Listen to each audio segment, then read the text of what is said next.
Fortunately for the country, sixth was a boy.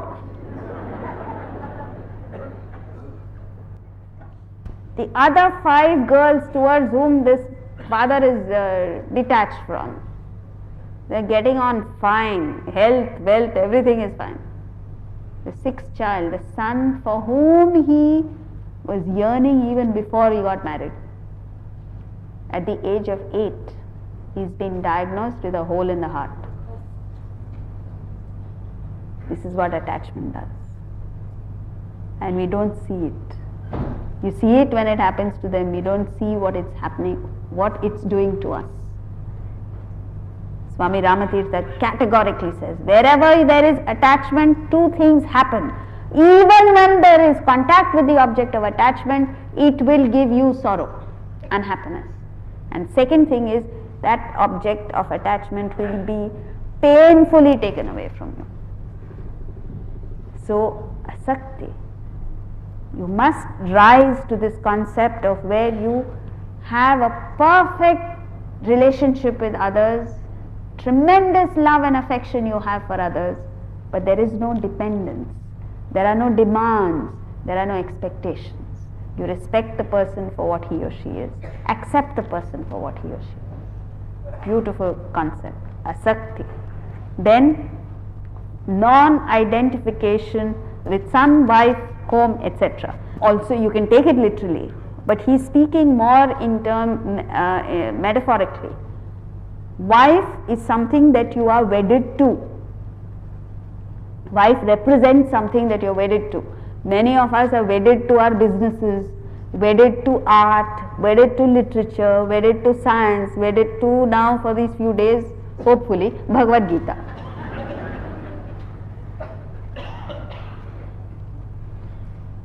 It's the same concept. You should have non-identification, means detachment from all relationships. So, something you're wedded to. Then, son is a product of this union, which could be, as far as an artist is concerned, his painting, as far as a musician is concerned, his singing, an author, his books, a businessman, the product that he manufactures.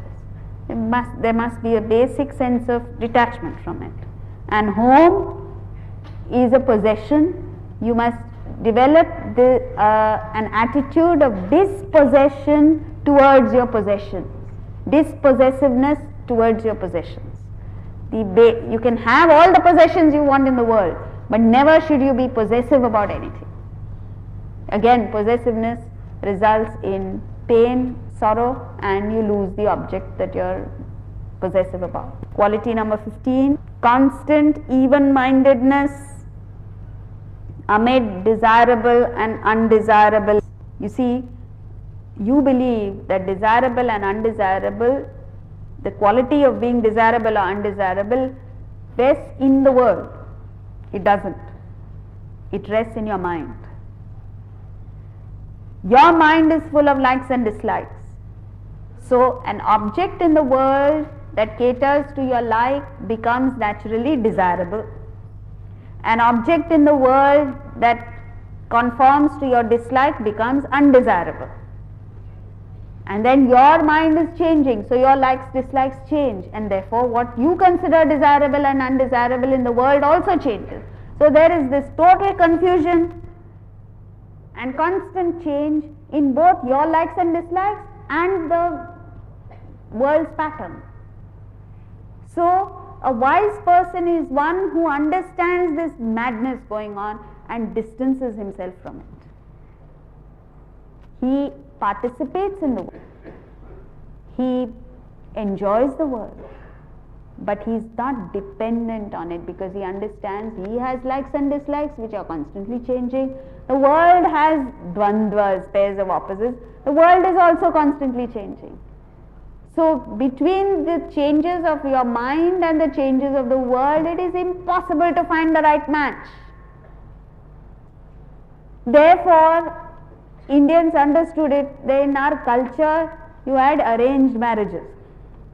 So there is no question of I like this person or dislike that person. Because they understood a person you like today, 5 years down the line you might dislike. Then what happens? So there is this basic move away from the likes and dislikes of the mind to the sane counsel of the intellect. And if you abide by the advice of the intellect, you won't get into this trying to match your likes and dislikes with desirable and undesirable events. And this is how you gain this constant even-mindedness. Next verse, please. Mai chananya yogena bhaktiravyavicharini viviktadesha sevitvam aratirjana sausadi. Frequenting of secluded places and aversion to congregation of people. Here he gives three more. Quality number 16 is unwavering devotion to me by undistracted yoga, means constant pursuit of yoga. Yoga comes from the root yuja, which means to join. Once you understand that I have got severed from my own identity, remember we said yesterday, you've forgotten the person behind the persona. You've forgotten the person behind the mask, and you've got identified with the mask, and therefore we're suffering. When you understand that, you get locked on to this concept of somehow, somewhere, I must get back to this cognition of my own self. This is called yoga. And there is this constant pursuit of it, unwavering. And what is interesting is, here he is giving 20 traits of the wise, but he says, bhakti, devotion, unwavering devotion. So what he is trying to suggest is that the intellectual pursuit has to be supported by the devotion of the mind. The devotion of the mind is like a lubricant. Whenever you're trying to achieve anything, any machine, it's extremely important to have this lubricant. Similarly, the intellect is trying to break through this ignorance, which is like a wall, concrete wall. And while it's trying to do that, it's trying to drill through this wall of ignorance, the lubricant is devotion. Next, viviktadesha sevitvam, frequenting of secluded places. Your constant, you see, as against this, what are we doing? We're constantly seeking company. If you can't find company physically, you can't you can't meet a person, what must you do? SMS. This has become a disease. Any person you meet here, they're carrying on a conversation with you, and suddenly, tuck, tuck, tuck, tuck, tuck, they go. SMSing or mobile phone. This comes from, we are not saying you should not use technology, it's a wonderful thing, but it comes from a basic sense of insecurity. When you are alone, you feel insecure. You have to reach out for somebody or the other, sometime or the other. If it's not phone, if it's not SMS, it's email, it's something. Very rarely do we have the capacity to be by ourselves. You know, the problem is, if you don't find satisfaction, if you don't find happiness in your own company, how can you expect others to find you interesting? Viviktadesha sevitvam. Why does a spiritual person seek solitude? Because it is in solitude that he can get the right conducive atmosphere to think of higher things.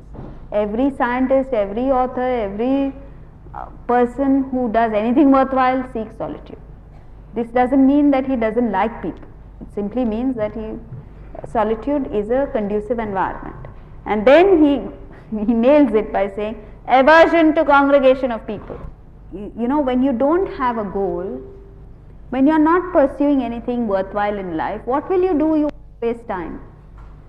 You want to waste time with, now if it's not Navaratri festival, it's Diwali. If it's not Diwali, it's Holi. It's something, or there's some excitement you want where you're meeting with people and or party. And earlier the parties were only over the weekend. Now midweek adjustment you want. So every day is partying. So that when you are absorbed in the higher pursuit, when you are absorbed in any goal, you find this a disturbance because it comes in the way of your progress in life. You see, you wonder why America has reached where it has because of this focus, because of this consistency. They are hard-working people. During the week, they don't go partying, they're not doing anything. So, you have no desire for hobnobbing with the rich and famous. Because you understand that what really matters is your merit. A wise person is one who understands. He develops the merit, he'll automatically get there. You have no desire to do any networking or PR because you under public relations, because you understand if you don't have the merit, nobody will give you the time of day. So you don't have this inadequacy when you're focused on some goal.